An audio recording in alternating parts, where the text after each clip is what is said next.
আমার আব্বা যখন আজকে নামাজ পড়াইতে আসতেছে, আমার আব্বার একটা জামা আছে, জামাটার ভিতরে 16টা তালি দেওয়া। জোরা বলেন কয়টা? এই অর্ধ জগতের বাদশা, তার গায়ের জামা কয়টা তালি দেওয়া? 16টা তালি দেওয়া। হযরত আব্দুল্লাহ বলে, মদিনার মানুষ শোনো, আমার আব্বার গায়ে 16টা তালি দেওয়া এমন একটা জামা পরা। আব্বা এই জামাটা সকালবেলা ধুইছে, পরিষ্কার করে রোদ্রে নেড়ে দিয়েছে। নেড়ে দেওয়ার পরে আকাশ মেঘাচ্ছন্ন হয়ে গেছে, এই জন্য আব্বার ওই জামাটা শুকায় নাই। এই জন্য আমার বাবা একটা চাদর, ওই চাদরের অর্ধেকটা করে লজ্জাস্থানটা কোন রকমে রাখছে। অর্ধ জগতের বাদশা,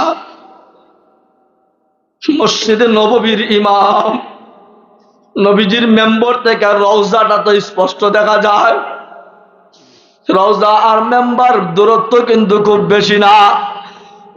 ওই মসজিদে নববীর মেম্বারে দাঁড়াবে, একটা চাদর, চাদরটা দিয়ে অর্ধেক করে লজ্জাস্থানটা কোন রকমে রাখছে, বাকি অর্ধেকটা চাদর কান্দে ফেলাইছে, ঢাইকা ইমামতি করার জন্য আসতেছে। আল্লাহু আকবার বলবেন না আপনারা?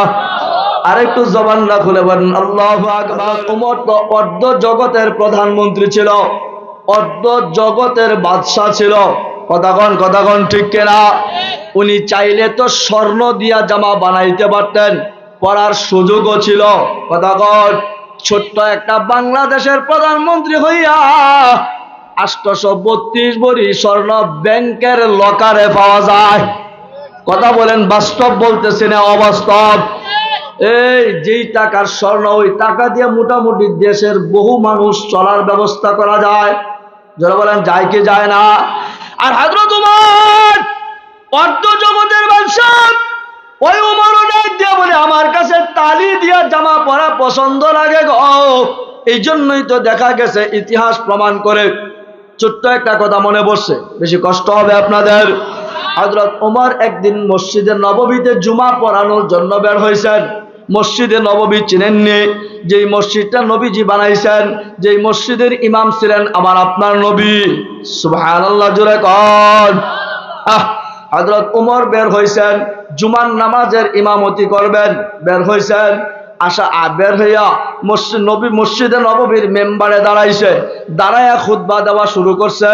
ও মদিনার মুসল্লিরা, আমার কথা শুনো, আমার কথা তোমরা মানো। এই কথা যখন বলছে, মাঝখান থেকে একটা যুবক দাঁড়াইছে, দাঁড়ায় বলে, ওমর,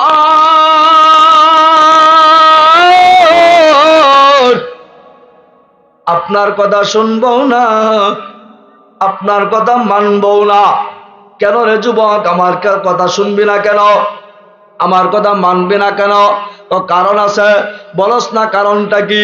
তো কারণটা হলো, গত কিছুদিন আগে আপনি ইয়ামানি চাদর বন্টন করছেন। যারা বলেন কি চাদর?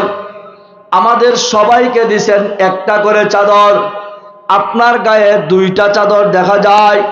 আপনি ক্ষমতা বলে 2টা নিছেন, ক্ষমতার দাপটে 2টা নিছেন। যেই ইমাম, যেই রাষ্ট্রপ্রধান ক্ষমতা বলে 2টা চাদর নেই, একটা বেশি নেই, এমন রাষ্ট্রপ্রধান ইমামের পিছনে নামাজ পড়বো না, তার কথা শুনবো না, মানবো না। আল্লাহু আকবার, জোরে বলেন আল্লাহু আকবার। এই কথা যদি আমার দেশের কোনো জনগণ বলেন, বলুন তার কি বাদ আর জেলখানার বাহিরে না ভিতরে? ডাইরেক্ট ভিতরে। কথাগণ ঠিক কিনা? হযরত উমরকে যখন এই কথা বলছে, আপনার গায়ে 2টা কেন? হযরত উমর তো কাঁদে, চোখের পানি ছেড়ে দিছে, হাউমাউ করে কেঁদে দিয়েছে।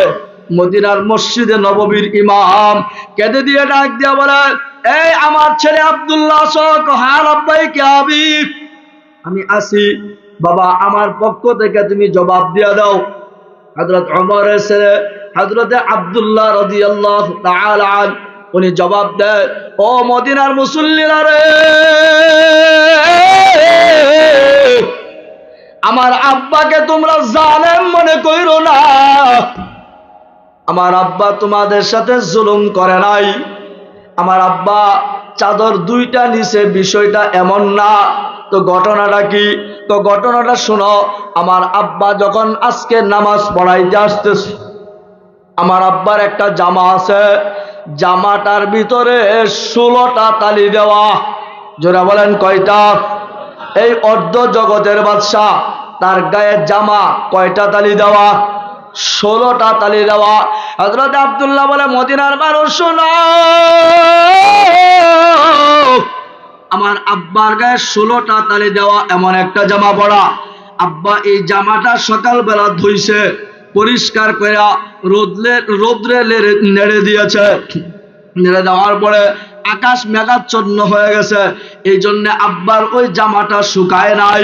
এই জন্য আমার বাবা একটা চাদর, ওই চাদরের অর্ধেকটা করে লজ্জাস্থানটা কোন রকমে রাখছে।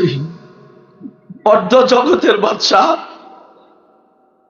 মসজিদে নববীর ইমাম, নবীজির মেম্বর থেকে রওজাটা তো স্পষ্ট দেখা যায়। রওজা আর মেম্বার দূরত্ব কিন্তু খুব বেশি না।